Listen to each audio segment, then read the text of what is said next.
자, 안녕하세요. 우리 오늘은 조선의 대배관계, 그 다음에 또 양난의 극복, 여기에 관해서 한번 살펴보도록 하겠습니다. 우리가 조선의 대배관계라고 그러면은 주변에 있던 명, 그 다음에 여진, 일본과의 관계를 말하게 되겠죠. 그죠? 자, 그러면 첫 번째로 우리 명과의 관계는 어떻게 될까? 명과는 처음부터 사이가 좋지는 않았습니다. 태조 때는, 건국 초기에는 정도들이 여동 정도를 추진하면서 한때 갈등을 겪기도 했었죠. 그러다가 태종 이후에 불필요한 충돌을 피하고 명과 친선 관계를 유지하게 됩니다. 그러면서 이때부터 이제 정기적으로 또 부정기적으로 사신을 파견하면서 조공을 실시해서 이 공부역정 성격의 조공을 실시하게 됩니다. 그러면서 사이가 상당히 좋아지게 되죠. 근데 이 조공무역 질서에 참여했다고 하는 것은 어떤 결과가 되냐 하면은 명의 선진 문물을 수용하고 또 그래서 경제적 문화적 실리를 획득하게 되는 그런 아주 좋은 점이 있었습니다.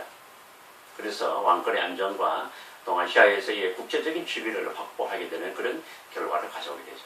그래서 초기에 명과의 관계는 바로 이러한 외교 관계가 전개되었다고 볼 수가 있습니다. 자, 그 다음에 두 번째로 여진과의 관계입니다.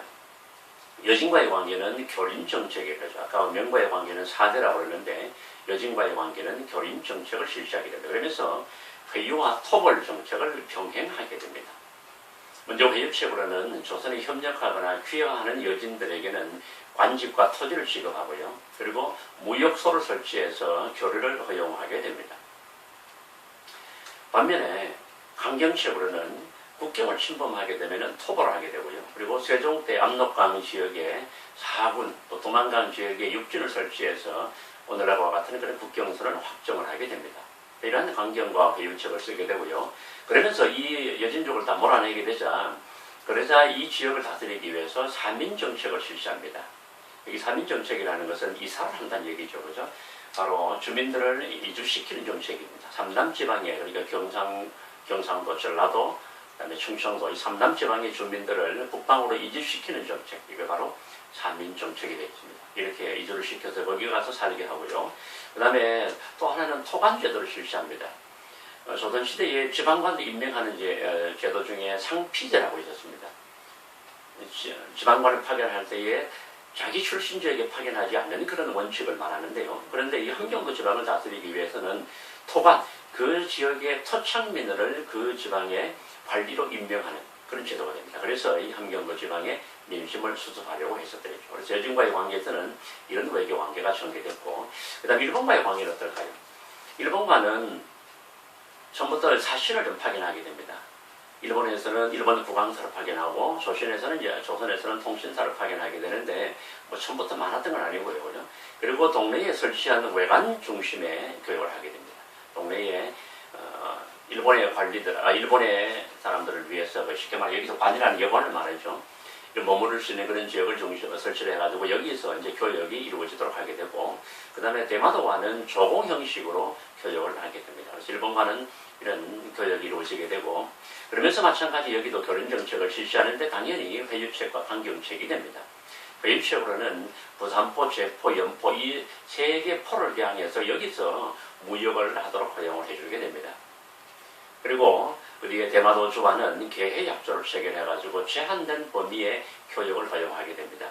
여기서 제한됐다는 얘기는요, 일본이 쌀을 너무 많이 가져간다. 그래서 쌀은 요만큼 많이 가져가거라.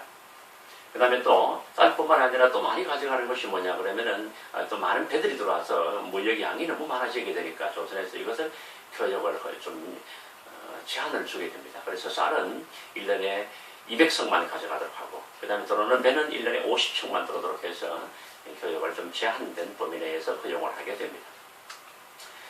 그리고 강경책은 대마도를 토벌하게 됩니다. 외국과 계속 나타나게 되니까 이종모를 보내서 대마도를 토벌하게 되죠. 자, 그리고 뿐만 아니라 16세기 이후가 되면은 삼포에 거주하는 외인들이 계속 증가하게 됩니다. 허용을 해줬을 만한 많은 외인들이 좀 많아져서 정부에서 계속 여기에 통제를 하게 되죠. 너무 많아야 되니까. 그래서 외인들이 결국은 난을 일으키게 됩니다. 1510년에 삼포배란, 그리고 1555년에 을묘배란을 일으켜서, 그래서 결국은 교역을 중단하게 됩니다. 그 다음에 이 외에도 유구라든가 동남아시아의 관계는 어떻게 될까요? 여기서 유구라고 하는 것은 오늘날의 오키나와를 말합니다. 오키나와 지역에 있던 나라가 바로 옛날에 유구, 류큐라고 하게 되는데, 그와는 교육을 아주 활발히 하게 됩니다. 그러면서 조선에서는 유교 불경을 전해주게 되고 유교 경전, 그 다음에 또 이 범종을 전래해가지고 유구의 그 문화 발달에 크게 영향을 주게 되고 또 이들을 통해 가지고 우리나라에서 생산되지 않는 뭐 후추라든가 그죠 이런 것들을 우리가 수입하기도 했었죠. 뿐만 아니라 동남아시아 지역 나라와도 교역을 하게 됩니다. 시암이라든가 자바, 시암은 오늘날 태국 부근이 되고 자바는 이제 인도네시아의 자바섬이죠. 그런 나라들과 교류를 하면서 이들은 토산물을 가져와서 옷감이라든가 문방구 등을 가져가도록 하게 됩니다. 이렇게 하면서 조선의 대외 관계는 여러 나라들하고 4대와 교린 정책을 실시하게 됩니다. 수고 많으십니다.